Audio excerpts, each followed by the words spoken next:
Hello student, ये देखिए हमारा हिंदी का सेकंड चैप्टर है बूढ़ी काकी। तो बूढ़ी काकी के राइटर कौन है? प्रेमचंद्र हैं, जो हिंदी के उपन्यास सम्राट।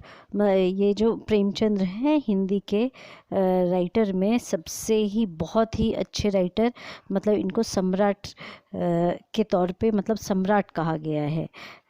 उनका जन्म जो है उत्तर प्रदेश वाराणसी के नज़दीक लमही गांव में हुआ था।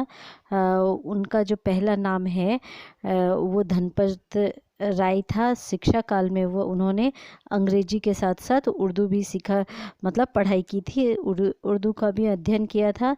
प्रारंभ में वो टीचर थे, स्कूल टीचर थे। उसके बाद वो मतलब सब डिप्टी इंस्पेक्टर रहे शिक्षा विभाग में ही।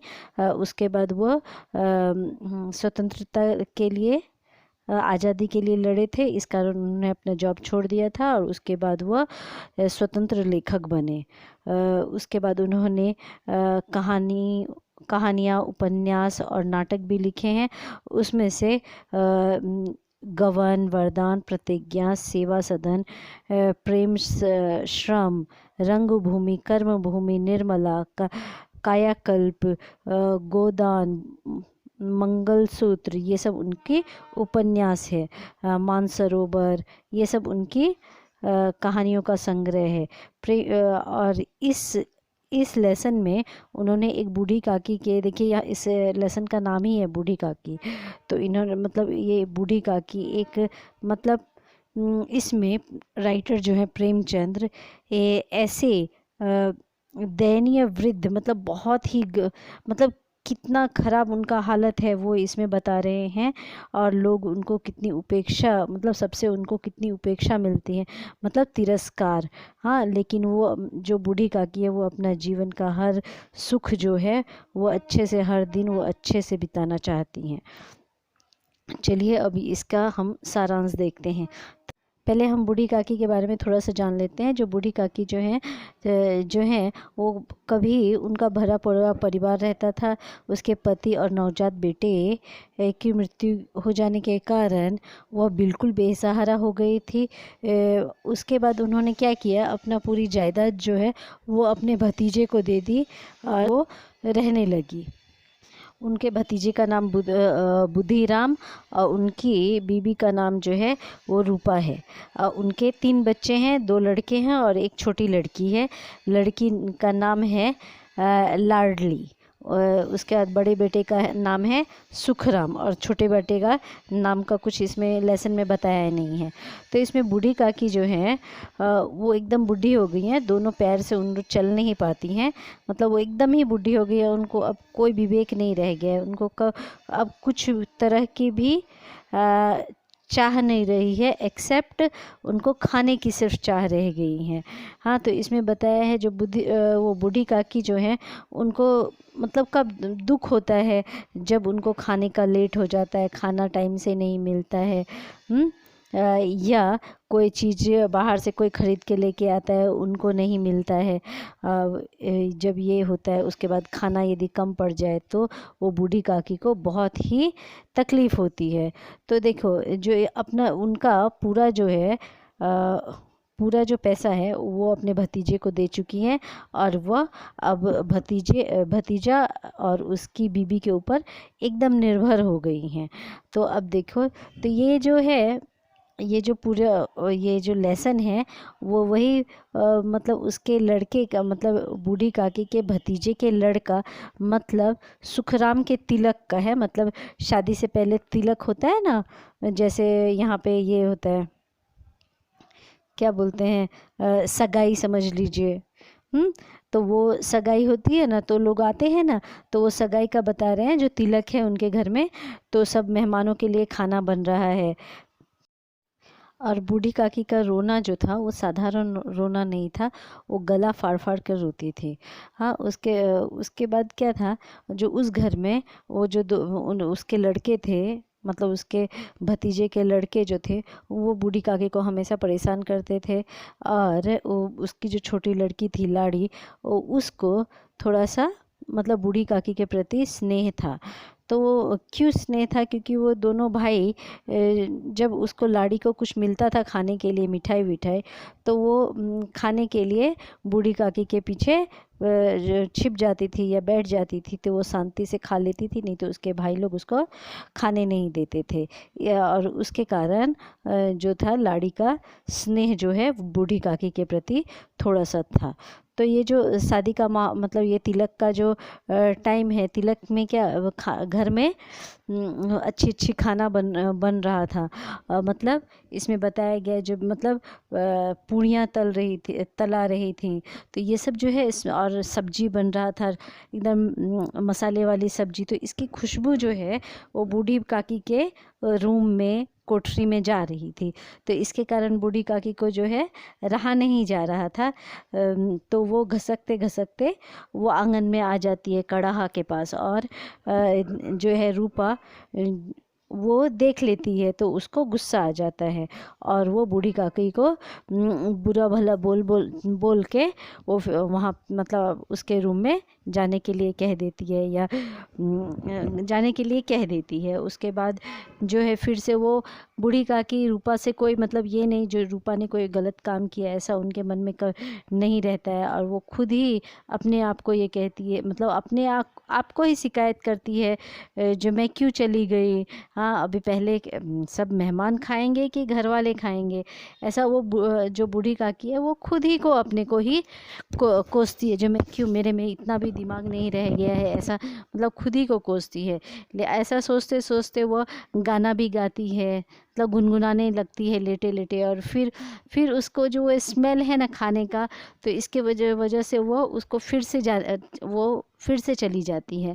और इस बार क्या था, जो उसका जो भतीजा है बुद्धिराम, वो बुद्धिराम देख लेता है, तभी क्या था, तो उसको गुस्सा आ जाता है बुद्धिराम को, और वो क्या करता है दोनों हाथ से उसको घसीटते हुए उसके कोठरी में जाके पटक देता है। उससे क्या है वो बेहोश हो जाती है बूढ़ी काकी, और तब तक क्या होता है, और यहाँ पे सब लोग खाना खा लेते हैं और सब शांत हो गया रहता है, तब इनको होश आता है, तब तक वो उनको कोई आवाज़ सुनाई नहीं दे रहा रहता है, और उसके कारण वो बहुत ही निराश हो जाती है, जो आज मुझे किसी ने खाना नहीं दिया, इतना मतलब पूरी बचा था।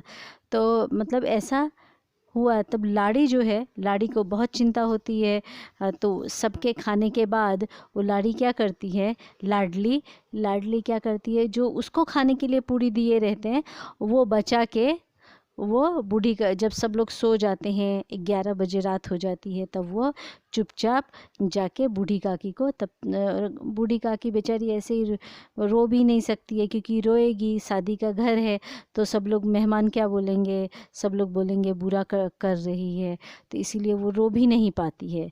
हाँ, ऐसे लेटी रहती है। तब लाड़ी जो है वो पूरी ले अपना मतलब वो खुद नहीं खाती है और बूढ़ी काकी के लिए लेके जाती है। तो वो बूढ़ी काकी जो है वो मतलब ये बोलती है काकी, तो वो उठ जाती है और पूड़ी को देख के, मैं तुम्हारे लिए पूड़ी लाई हूँ, तो वो खाने लगती है, मतलब वो स्वाद लेके खाने लगती है। तो लाड़ी बोलती है जो आपका पेट भर गया लाडली, तो वो बोलती है नहीं, जा, ये कौन पूड़ी भेजा है, मम्मी ने भेजा है, तो बोली नहीं, माँ ने नहीं भेजा है, मैं अपना पूड़ी लेके आई हूँ। तो उसका पेट जो है वो भरता नहीं है उतनी पूड़ी से, तो वो बोलती है जो मुझे और पूड़ी चाहिए, मम्मी से मांग के लेके आओ। तो लाड़ी जो है वो कहती है जो नहीं, मैं माँ से मांगूंगी, माँ सो गई है, मुझे डांटेगी, इसके लिए वो बोलती है नहीं, मैं और पूड़ी नहीं ला सकती हूँ। तब जो है बूढ़ी काकी एकदम उसको मतलब बहुत खाने की इच्छा, तीव्र इच्छा थी, तो इसीलिए वो लाड़ी से कहती है जो चलो कहाँ पे मेहमान खाए हैं वहाँ पे मुझे लेके चलो। तो ये लाड़ी को कुछ समझ में नहीं आता है, वह जो बूढ़ी काकी को वहाँ पे लेके आती है, तो वहाँ पे जूठे पत्तल रहते हैं। हाँ, और उसमें जूठन गिरी रहती है, मतलब पूड़ी वूड़ी जो जूठे पत्तल गिरे रहते हैं। तो बूढ़ी काकी को ये मतलब उनको ये चीज़ नहीं रहता है जो मुझे किसी चीज़ मतलब ये नहीं करना चाहिए, किसी के जूठन नहीं खाना चाहिए, ये सब उनके दिमाग में नहीं रहता है। लेकिन उनको पता रहता है जो ये मुझे नहीं खाना चाहिए, लेकिन वो खाने के वजह से, भूख के वजह से वो जो उसमें से है जूठन में से, पत्तल में से चाट के खाती हैं, और के मतलब वो स्वाद ले के खाती रहती हैं। तब तक रूपा जो है अपने उसके बगल में लाड़ी नहीं है, तो वो सोचती है जो लाड़ी कहाँ गई, लाडली गिर गई क्या नीचे बिस्तर के।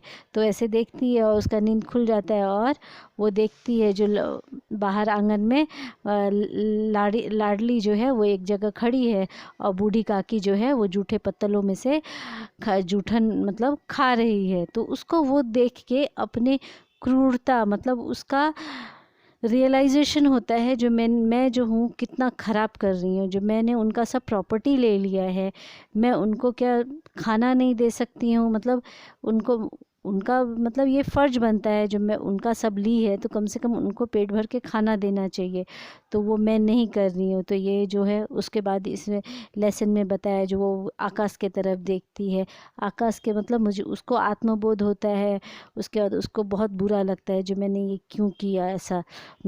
तो उसको जब मतलब अपने पे ग्लानि होती है, मतलब उसको पता चलता है, उसको रियलाइज़ होता है जो मैं क्या गलती कर रही हूँ, तब उसको बहुत दुख होता है। तो वो सोचती है जो ऐसा मतलब मैं उनके साथ कर रही हूँ, तो कभी मेरे साथ और मेरे बच्चों के साथ भी ऐसा हो सकता है। भगवान ऐसा मतलब करेंगे, जैसा जो करता है वैसा उसको मिलता है, वैसा उसके दिमाग में ये सब आया होगा, ये सब आता है, इसके वजह से वो जाती है अपने मतलब किचन में से, भंडार गृह बोलते हैं, भंडार गृह में से जाके वो खाना वाना सब कुछ परोस के लेके आती है, और बूढ़ी काको को देती है, मतलब दिया जलाती है। दिया जलाना मतलब उसको मतलब अपने दिमाग से जो बुरी चीज़ें वो निकाल के अच्छी से उनको खाना देती है, और कहती है बूढ़ी का कि आप खा लीजिए, हाँ खा लीजिए, और आप हम लोग को मतलब आशीर्वाद दीजिए। तो वो बूढ़ी काकी इतनी मतलब इतनी साफ दिल की हैं, जो उनको वो सब जब कैसे छोटे बच्चे को एक झापड़ मार दो और उसके बाद अच्छे से प्यार करो तो वो अच्छे से मान जाता है, उसी तरह बूढ़ी काकी जो है वो खाना देख के, मिठाइयाँ देख के उनको सब मतलब खा खा के सबको आशीर्वाद दे रही हैं। उनको कुछ भी याद नहीं है जो किसी ने मुझे डांटा था या मुझे पटक दिया था, ऐसा कुछ भी उनको याद नहीं है, सिर्फ वो आशीर्वाद दे रही है, खाते खाते वो आशीर्वाद दे रही हैं।